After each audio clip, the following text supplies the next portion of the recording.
அனைவருக்கும் இனிய நல்வாழ்த்துக்கள். எல்லோரும் நன்றாக இருப்பீர்கள். ஃபாலோயர்களுக்கு வணக்கங்கள். பெரும்பாலும் மாணவர்கள் தான் பிரீமியம் வீடியோ பார்க்குறீங்க. சரி, போன வாரம் கேட்டிருந்த கேள்வி, முதல்ல அந்த கேள்வியை பார்த்துருவோம். உண்மையை சொல்லப்போனால் பொது வீடியோவில் 3 பேர், பிரீமியம் வீடியோவில் 3 பேர், அதில் 6 பேர் மட்டும்தான் துல்லியமாக அந்த பெண்ணை வேலை செஞ்ச துறையை சொன்னவங்க. போன வார கேள்விக்கு இந்த கட்டம் வந்து விட்டது.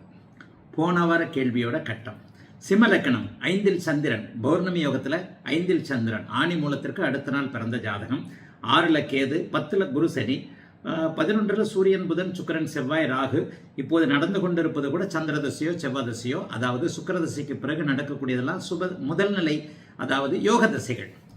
அவயோக திசைகள், யோக திசைகள் அப்படிங்கிறதுல தெளிவுகள் இருக்கணும் அப்படிங்கிறத பெரிய அளவில் சொல்லியிருக்கிறேன். நம்முடைய கடவுள் பரம்பொருள் ஒரு என்னுடைய சிற்றறிவுக்கு கொடுத்த முதல் நிலை சுபத்துவம், 2ஆம் நிலை சுபத்துவத்துடைய விதி. எவர் ஒருவருக்கு அவயோக திசைகள் நடக்கிறதோ அவருக்கு 2ஆம் நிலை சுபத்துவத்துடைய தொழில்கள் அமையும். யோக திசைகள் நடந்தால் உங்கள் ஜாதகத்தில் என்ன முதல் நிலை சுபத்துவமோ அந்த தொழிலில் ஏதாவது ஒரு காரகத்துவத்தில், அதுக்கப்புறம் மண் ராசியா, நில ராசியா, நீர் ராசியா, இந்த ராசியா, அந்த ராசியா, நிறைய விஷயங்களை சொல்லியிருக்கிறேன். ஒவ்வொரு ஆன்லைன் கிளாஸ்லையும் இதைத்தான் பாடத்தை பண்ணியிருக்கிறேன். இன்னைக்கு கிட்டத்தட்ட மாணவர்கள் ஓரளவுக்கு டக்குன்னு அந்த துறையை எடுக்கிறதுக்கு வந்துட்டீங்க. முதல் நிலை சுபத்துவத்துடைய தொழில் எப்போது செயல்படும், 2ஆம் நிலை சுபத்துவத்துடைய தொழில் எப்போது செயல்படும் என்பதில் மாணவர்கள் கிட்டத்தட்ட வந்துட்டீங்க. இன்னும் வராதவர்கள் கூட கொஞ்சம் இன்னும் ஒரு வருஷம் 2 வருஷத்தில் அப்படியே கொஞ்சம் அந்த காரகத்துவங்களை, ஆதிபத்தியங்களை மனப்பாடம் செய்யும் பொழுது அந்த காரக ஆதிபத்தியங்களை அப்படியே முழுவதுமாக புரிந்து கொள்ளும் போது டக்குன்னு இந்த துறையில் இருப்பீங்கன்னு சொல்லிடலாம். திரையில் அந்த பாப்பா அந்த ஜாதகம் இருக்கு இல்லையா? ஆனால் என்ன ஒன்று சொல்லுவேன், நான் என்ன பாப்பா லா படித்தாங்களான்னு கேட்டேன். நான் கேட்டது, ஜோதிடத்தில் பொய் சொல்லக்கூடாது. நான் உடனே எல்லாத்தையும் சொல்லிட்டேன் அப்படின்லாம் நான் பொய் சொல்ல மாட்டேன். நான் தந்தை அப்பா கேட்குறாரு, என்ன பாப்பா லா படித்ததா, சட்டக்கல்லூரியில் லா படித்ததான்னு கேட்டேன். ஆமாங்கய்யா, லா படிச்சுட்டு அதே காலேஜில் லெக்சரராக இருக்கிறாங்கன்னு சொல்லிட்டார். பிறந்த ஊர் தஞ்சாவூர் சட்டக்கல்லூரியில் படித்து விட்டு தஞ்சாவூர் சட்டக்கல்லூரியிலேயே பேராசிரியராக இருக்கிறார். இதுதான் பதில். சரி, ஆனால் ஒன்று சொல்லிடுறேன். சரி, முதல்ல பெருமைக்குரிய 6 பேர். நிறைய பேர் லான்றதை கெஸ் பண்ணிட்டீங்க. என்னை போலவே நானும் பேராசிரியராக இருக்கிறாங்கன்னு சொல்லலை. ஆனால் அந்த தந்தை, ஐயா நீங்கள் இவங்க என்னவா இருக்கிறாங்க அப்படின்றத சொல்ல முடியுமான்னு கேட்டிருந்தா நான் ஒரு நிமிஷமோ ஒரு 50-30 செகண்டுக்குள்ளே எடுத்துக்கிட்டு நான் டக்குன்னு அந்த முடிவுக்கு வந்திருப்பேன். அம்மா என்ன டீச்சிங் லைனில் லா காலேஜிலே வேலை செஞ்சுக்கிட்டு இருக்கான்னு நான் கேட்டிருப்பேன். அனுபவம். நான் சொல்லலை, என்னால் சொல்லியிருக்க முடியும்.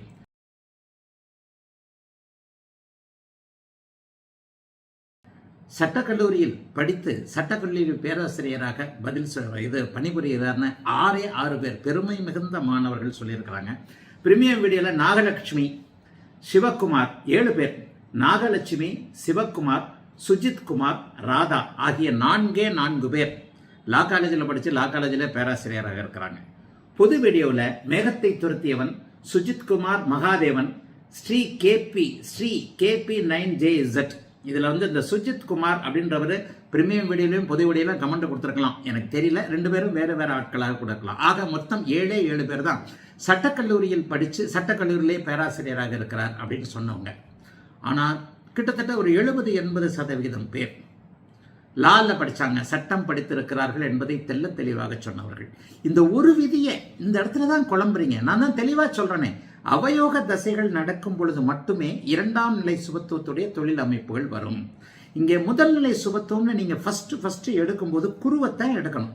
இந்த பெண்ணுக்கு சுக்கிர தசை என்ன நடக்குது? சுக்கிர தசை ஒரு 13-14 வயசில் முடிஞ்சு போச்சு. சூரிய தசை, சந்திர தசை, செவ்வாய் தசை, ராகு தசை எல்லாமே சூரியன் லக்னாதிபதி, சந்திரன் லக்னத்தின் நண்பர், செவ்வாய் லக்னத்தின் ராஜயோகாதிபதி, ராகு சந்திரனுடைய வீட்டிலேயே இருக்கிறார், குரு அப்படியே அவர் அந்த பஞ்சமாதிபதியாக இருக்கக்கூடியவர். ஆக வாழ்க்கையில் ரிட்டையர்ட் ஆகக்கூடிய பருவம் 60-70 வயது வரைக்கும் இந்த பாப்பாவுக்கு என்ன நடக்குது? குருதசை தான் நடக்குது. சனிதசை வரும்போது தான் அந்த தொழில் அமைப்புகள் மாறும். ஆரம்பத்தில் சுக்கிரதசை 13 வயசு இருந்தாலும் கூட இந்த ஜாதகத்தில் நீங்கள் என்ன புரிஞ்சுக்கணும், 13 வயது வரைக்கும் நம்முடைய கல்வியை தீர்மானிக்கக்கூடிய பருவம் அல்ல. 13 வயதிலிருந்து 19 வயது வரைக்கும் இருக்கக்கூடிய அந்த கல்லூரி பருவம், அந்த +2 ரேஞ்சில் தான் வந்து நம்முடைய பள்ளி கல்வி அல்லது கல்லூரி கல்வி தீர்மானிக்கப்படுகிறது. நிறைய பேர் என்ன பண்ணிட்டீங்க, முதல் நிலை சுபத்துவம் புதன்னு சொல்றீங்க. ஐயா, நான் மறுபடியும் சொல்றேன், ஒரு முதல்நிலை சுபத்துவம் குருவிற்கே முக்கியத்துவம் கொடுக்கப்பட வேண்டும். இந்த இடத்துல பௌர்ணமி சந்திரன் இல்லை, தேய்பிறை சந்திரன் தான். ஆணி மூலத்திலிருந்து அடுத்த நாள் வந்து விட்டார். சந்திரனுடைய அதியோகத்திலும் சுக்கரனுடைய அமைப்பிலும் புதன் இருக்கிறார், ஆட்சியாக இருக்கிறார் என்றாலும் கூட. ரெண்டாவது இன்னொன்று சொல்லுமே, 10ஆம் இடம் கன்ஃபியூஸ் ஆகும்போது 10ஆம் இடத்துக்கு வந்துடணும்.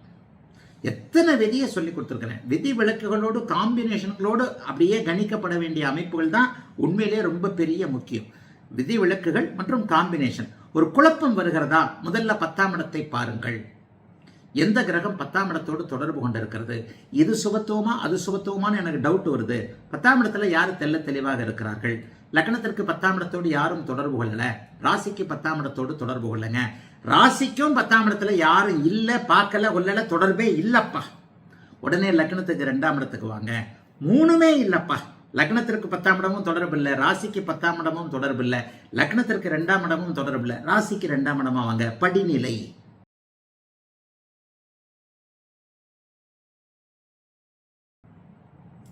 ஐயா, இந்த பெண்ணுக்கு வந்து இப்போ வந்து செகண்ட் மேரேஜ். இந்த பெண்ணுக்கான இந்த அமைப்புகள் எப்போ 2வது திருமணம் நடக்கும், முதல் திருமணம் தோல்வியை அடைஞ்சிருச்சு, அப்படி அடைஞ்சிருச்சு, இப்படி அடைஞ்சிருச்சுன்னு சொன்னாங்க. செகண்ட் மேரேஜ் எப்போ நடக்கும் அப்படின்னு சொன்னாங்க. இன்னொன்று, அப்பா வந்து போன வருஷம் இறந்துட்டாரு. அதற்கடுத்து சொல்லப்பட்ட ஒரு சில விஷயங்கள் நான் எடுத்த இடத்துல கேட்டேன், திருப்பூரில் இருக்கிறாரா, வேற எங்கேயாவது இருக்கிறாரா? ஏன்னா பௌர்ணமிக்கு பக்கத்தில் இருக்கக்கூடிய சந்திரன் வலுவாக குருவின் பார்வையில் அமர்ந்து இந்த பௌர்ணமிக்கு 12 இருந்தார்னா இவர் கண்டிப்பாக திருப்பூரை விட்டு ஒரு 300-400 கிலோமீட்டர் அட்லீஸ்ட் சென்னைக்காவது அல்லது வெளிமாநிலத்திற்காவது வந்தே இருக்க வேண்டும். அந்த அமைப்பின் அடிப்படையில் 8, 12ஆம் இடங்கள் சுபத்துவமாக இருக்கின்றன. 2ஆம் இடத்தை குரு 2ஆம் இடத்திலிருந்து குரு 8ஆம் இடத்தை பார்க்கிறார். பௌர்ணமிக்கு அருகே இருக்கக்கூடிய சந்திரன் அப்படியே 12ஆம் இடத்தை பார்க்கிறார் என்கின்ற அமைப்பின் அடிப்படையில் இவர் திருப்பூருக்கு அருகே இருக்கக்கூடாது. அப்ப ஆனா என்னிடம் வந்த பதில், இல்லைங்க, கிட்டத்தட்ட 33 வயசாச்சு இல்லையா, 53, 34 வயசாச்சு. இவர் பிறந்ததிலிருந்து தன்னுடைய சொந்த ஊரிலேயே இருக்கிறார், அக்கம் பக்கம் எங்கேயுமே போகல, இங்கேயே தான் இருக்கிறார் அப்படின்னு நான் டக்குன்னு அந்த 8, 12 சுபத்துவ விதி எல்லா நேரத்திலும் அதை உறுதிப்படுத்த முடியலைன்னா கூட அது ஒரு துணை விதியாக இருக்கும். அதற்கப்புறம் வந்து வாழ்க்கையில் நடந்த சம்பவங்களுக்கு, அதற்கு அப்புறம் நடக்கக்கூடிய சில விஷயங்களுக்கு அது ஆதார அமைப்பாக இருக்கும். அந்த அமைப்பின் அடிப்படையில் இவருடைய நேரம் தப்பு அப்படின்னு சொன்னோன்னே இன்னும் ஒரு வார்த்தை அவங்க அடுத்தது சொன்னாங்க. ஐயா, அந்த பெண் மேல 1000 கோடி ரூபாய்க்கு சொத்து இருக்கு. இவர் பிறந்ததிலிருந்து பெரிய அளவில் மகாராணி போல வளர்க்கப்பட்டவர், கஷ்டம்னா என்னன்னே தெரியாதவர். இந்த பெண்ணுக்கு மேல 1000 கோடி ரூபாய்க்கு சொத்து இருக்குங்க. அதோட நான் வந்து ஒண்ணுமே பேசல, லக்னம் தப்புங்கன்ட்டேன் ஒரே வாரத்தில். இதற்கு அப்புறம் நான் ஒரு 20 நிமிடம் லக்னத்தை திருப்பி போட்டு நான் 2 கேள்வி கேட்கிறேன். நான் 2 கேள்வியில நான் கேட்ட 2 கேள்வியும் கரெக்டுன்ட்டாங்க. அதுக்கப்புறம் அவங்களே கொஞ்சம் டிஸ்கஸ் பண்ணி, ஏன்னா அப்பா இறந்துட்டாரு, அப்பா இறந்தவுடனே இன்னும் ஒரு சொந்தக்காரர் தான் வந்து இது கேட்குறார், ஜாதகம் கேட்குறார். ஏன்னா அப்பா இல்லாத பிள்ளை, அப்போ வந்து நம்ம வந்து ஒரு வாழ்க்கையை அமைச்சு கொடுக்க வேண்டிய ஒரு அவசியம் இருக்கிறது. இப்போ இந்த மாதிரியான சூழ்நிலை டக்குன்னு நான் என்ன பண்ணுவேன்னா, லக்னம் தவறிச்சனால அதுக்கப்புறம் நீங்கள் பேசாதீங்கன்றுவேன். அதுக்கப்புறம் நான் வந்து லக்னத்தை மாற்றிட்டு சில கேள்விகள் கேட்குறேன், நான் கேட்குற கேள்விகளுக்கு நீங்கள் பதில் சொல்லுங்கன்னுவேன். ஆமாம், அதுக்கப்புறம் வந்து அவங்களே ஒத்துக்குவாங்க. இப்போ இந்த பக்கம் நான் 10:10 இவங்க கொடுத்த டைமை ஒரு 20 நிமிஷம் முன்னாடி மாற்றி, இந்த குழந்தை வந்து 20 நிமிஷம் முன்னாடியே பிறந்துருச்சுங்க, இந்தாங்க 10:10. இப்போ 2வது மிதுன லக்னம்னு வந்துட்டேன். மிதுன லக்னம், லக்னத்தில் கேது, 3ஆம் இடத்துல குரு, 7ஆம் இடத்துல சந்திரன், ராகு. இந்த 1000 கோடி ரூபாய் சொத்தும் அப்பா சம்பாதிச்சது. இந்த 1000 கோடி ரூபாய் சொத்தும் தந்தை சம்பாதித்தது. பாரம்பரிய சொத்துக்கள் இல்லை, தகப்பனார் சம்பாதிச்சது.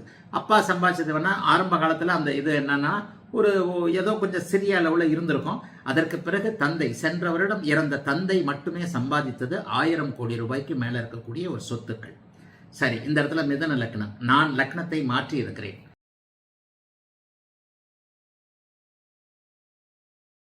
இந்த கடக லக்ன ஜாதகத்தின் அடிப்படையில் 6ஆம் இடத்தில் இருக்கக்கூடிய சந்திரன் மனம் சார்ந்த விஷயங்கள் அப்படி இப்படின்னு தான் குழப்பங்களை கொடுப்பாரே தவிர காதல் சார்ந்த விஷயங்களை கொடுக்க மாட்டார். மிதுன லக்னத்தின்படி நான் திருத்திய 20 அமைப்பின் அடிப்படையில் முதல்ல பார்த்தீங்கன்னா சந்திரன் 7ஆம் இடத்துல ராகுவோடு இருப்பார். 7ஆம் இடத்துல சந்திர தசை ராகு புக்தியில இந்த பெண்ணுக்கு பெற்றோர்களை விரோதம் செய்து அல்லது இந்த பெண்ணுடைய தகுதிக்கு ஒவ்வாத ஒருவரோடு திருமணம் நடந்தே ஆக வேண்டும் என்பது பௌர்ணமியாக இருந்தாலும் தேய்பிரை சந்திரனாக இருக்கக்கூடிய ராகுவோடு சேர்ந்து அதன் பிறகு குருவின் பார்வையில் 7ஆம் அதிபதியுடைய பார்வையில் இருக்கக்கூடிய, அதாவது 7க்குடையவன் பார்வை தானே 2ஆம் அதிபதியாக இருக்கக்கூடிய சந்திர ராகு சேர்க்கின்றது என்னன்னா, கொஞ்சம் நான் சொல்றதை புரியலன்னா கூட திருப்ப இந்த வீடியோவை பிரீமியம் வீடியோ நேர்கள் மாணவர்கள் பார்த்தே ஆகணும். சந்திரராகு சேர்க்கை என்பது இந்த இடத்துல சந்திர குரு சேர்க்கை தான். ராகுவை டக்குன்னு மறந்துட்டு குருவாவே நினைச்சுக்கோங்க. 7ஆம் அதிபதி தசை 2ஆம் அதிபதி தசை 7ஆம் அதிபதி புக்தி 2ஆம் அதிபதி புக்தியில மிதுன லக்னக்காரர்களுக்கு திருமணம் நடக்க வேண்டும். அதுவும் ஒரு விதி. அதில் தான் நடக்கணும்னு எடுக்க வேண்டாம், அதுவும் ஒரு விதி. ஆக சந்திர தசை ராகு புக்தியில 7ஆம் இடத்துல ராகு குருவின் பார்வையில் இருக்கின்ற காரணத்தினால், ராகு சந்திரன் பாதிக்கப்பட்ட காரணத்தினால் தாயை கஷ்டப்படுத்தி தகப்பனை கஷ்டப்படுத்தி இந்த பெண்ணை வந்து திருமணம் பண்ணிக்கிட்டாங்க. கரெக்டாக 2015. இது தசாபுக்தி அமைப்புகளின் அடிப்படையில் வெரி பர்ஃபெக்டாக வரும். சரியாக சந்திர தசை சனி புக்தியில் 8ஆம் இடத்துல இருக்கக்கூடிய சனியில் பிரச்சனைகள் 3 வருடத்தில் காதல் கசந்து, சந்திர தசை சனி புக்தியில் பிரிஞ்சு, அதற்கப்புறம் 2 வருட சட்ட போராட்டங்கள், 3 வருட சட்ட போராட்டங்களுக்கு பிறகு இப்போது பிரிந்திருக்கிறார்கள். இதுதான் உண்மை. சரி, இந்த பெண்ணை வந்து கடக லக்னத்தின் அமைப்பின் அடிப்படையில், கடக லக்னத்தின் அடிப்படையில் இருந்தால் லக்னத்தை சனி பார்க்கிறார். லக்னத்தை சனி பார்த்து லக்னாதிபதி 6இல் பாவத்துவமாக இருக்கக்கூடிய ஒருவருக்கு 1000 கோடி சொத்துக்கள் என்பது பிறந்ததிலிருந்தே பெரிய அளவில் லக்ஸரியா இருக்குதுன்றது வாய்ப்பே இல்லை. 2வது, 9ஆம் பாவகத்தில் ஒரு நேரத்தில் சனி செவ்வாய் தொடர்பு இருக்கின்ற ஒருவர் நல்ல தந்தையோ, சம்பாதிக்கின்ற சவுண்டான தந்தையோ, நல்ல தந்தை வேற சவுண்டான தந்தை வேற. கடகலக்கணத்தில் கொடுத்த ஜாதகத்தின் அடிப்படையில் பார்த்தீங்கன்னா, தந்தை 1000 கோடி ரூபாய் சொத்துக்களை சம்பாதித்து இவருடைய பெயரில் வைத்து போன வருஷம் இறந்து விட்டார். 9ஆம் இடத்தை கடகலக்கணத்திற்கு சனியும் செவ்வாயும் சேர்ந்து பார்த்து 9ஆம் அதிபதி அந்த வீட்டிற்கு 6இல் மறைந்திருந்தால் தந்தை அவ்வளவு பெரிய சவுண்டான ஆள். சவுண்டு, ஸ்ட்ராங்கு, பாசம்ன்ற வார்த்தைகளை நான் சொல்றதை கவனிக்கணும். பணத்தில் அவ்வளவு பெரிய முதன்மையான அமைப்புகள் இருக்கிறதுக்கு வாய்ப்பு இல்லை.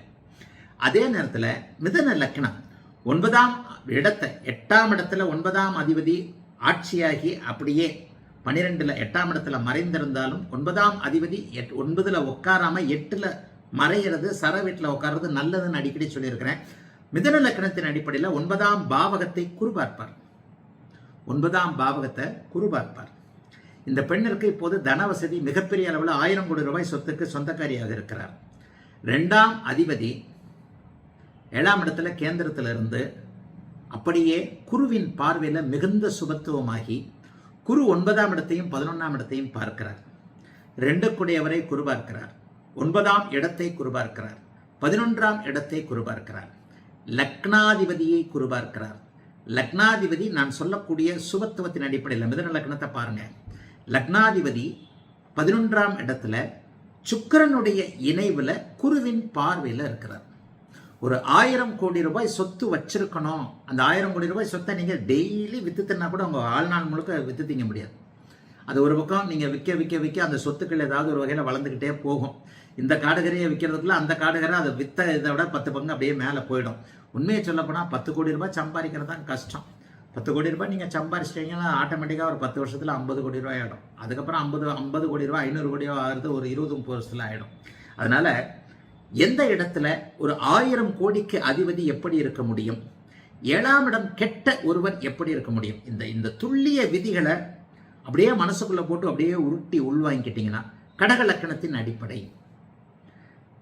2ஆம் இடத்துல குரு இருக்கிறாருங்களே ஐயா, கடக லக்கணத்திற்கு மட்டும் 2ஆம் இடத்துல குரு இருக்கக்கூடாதுன்னு அடிக்கடி சொல்லுவேன். கடக லக்கணத்திற்கு மூலத்திரிகோண அமைப்பில் 6ஆம் அதிபதியாக 6ஆம் வீட்டோடு தொடர்பு கொண்டால் 2ஆம் இடத்துல இருக்கிற குரு கடன்காரனாக்குவார். கடக லக்னத்திற்கு 2ஆம் இடத்தில் இருக்கக்கூடிய குரு கடன்காரனாக்குவார். எப்படிங்க ஐயா?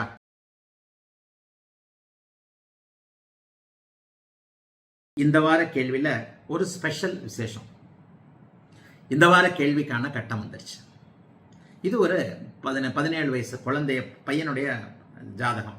27/7/2008 8:50 AM 8:50 AM. எந்த ஊரில்? சேலத்தில் பிறந்தார் நினைக்கிறேன். பிறந்த ஊர் சேலம். இந்த பையன் பிறந்த ஊர் சேலம். சிம்ம லக்னம். 2இல் லக்னத்தில் செவ்வாய் சனி, 5இல் குரு, 6இல் ராகு, 9இல் சந்திரன், 12இல் சூரியன் புதன் சுக்கிரன் கேது. பிறக்கும்போது சூரிய தசையில் 5 வருஷம் 2 மாசம் 8 நாள். இப்போது அவருக்கு செவ்வாய் தசை நடந்துகிட்டு இருக்கு. சரி, 2030 இந்த பையனுக்கு ராகு தசை நடக்கும். நான் எடுத்த உடனேயே இந்த பையனுக்கு இதுதான் படிக்கிறதுக்கு ஆசை. என்ன ஆமாங்க ஐயா, அதுக்கு தான் இதாகிறாரு, ரெடி ஆகிறாரு, அதுதான் அவருடைய எண்ணமா இருக்குது. ராகு தசை நடக்குது, என்னவா இருப்பாரு, இதுக்கு ஆசைப்படுறாரு. என்ன தகப்பன் ஒரு நிமிஷம் பேசவே இல்லை. இவர் என்ன படிக்க போகிறார், படித்து என்னவாக போகிறார், துல்லியமாக சொல்லுகின்ற மாணவர்களுக்கு சொல்லுவீங்க நம்புறேன்.